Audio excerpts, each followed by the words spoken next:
Good morning, everybody. Hope you're having a good day so far. And I appreciate you being here. If you will, like and share the post or even just a comment, just hello. I'd appreciate it. And then we will pick up today in the 140th Psalm. And David writes a psalm that could be very beneficial for us as he writes about dealing with the wicked and evil people. And I know you don't know any of those, but just in case somewhere down the road you do, this psalm may come in handy for you. Um, and Again, David dealing with those who are slandering, who are coming against him.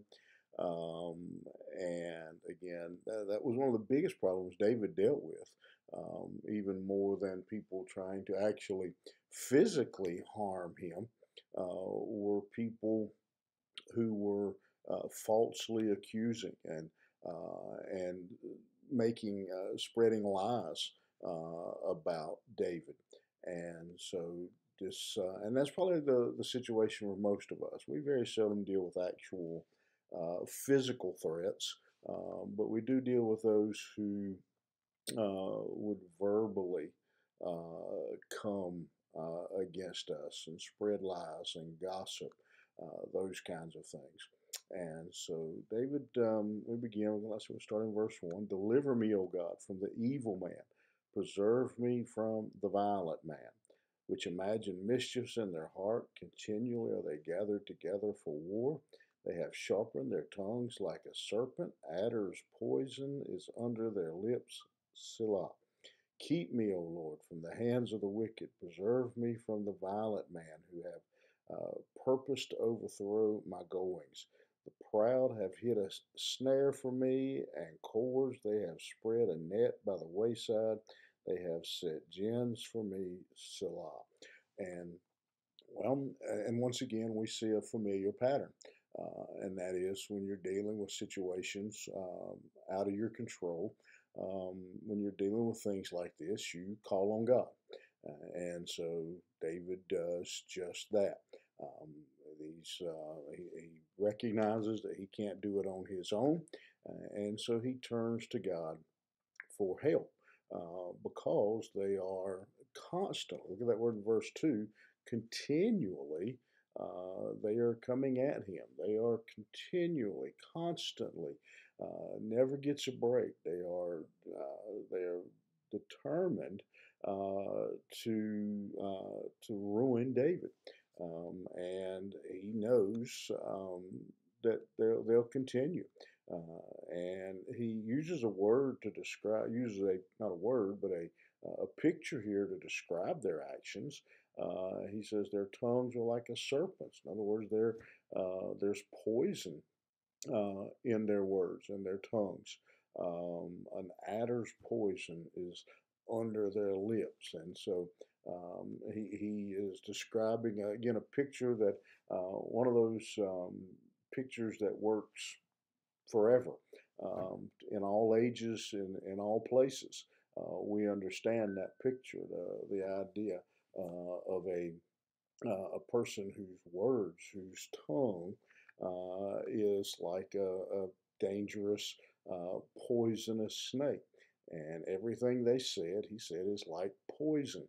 And you may know someone like that. It seems like, again, everything that comes out of their mouth is destructive.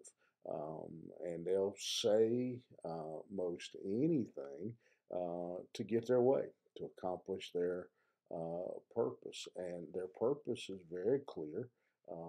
Preserve me from the violent man, he says in verse 4. David says they want to destroy me. They are coming after me, um, like a hunter, like pursuing their prey, and they are doing everything in their power to come against me. They're proud, he says in verse 5. They're proud. They think they can't be defeated. They think they're right.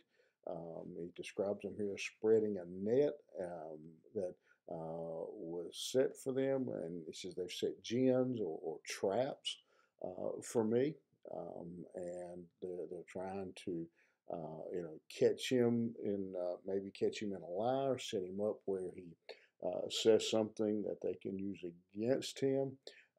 And so David is in a predicament, and you might can maybe you unfortunately can identify with that circumstance as David. That when someone just seems to just pursue and pursue, and they're constantly trying to destroy you, they lie, they gossip, and one of the main lessons I want you to learn, and I believe David is trying to teach us here, is that that it's a spiritual issue.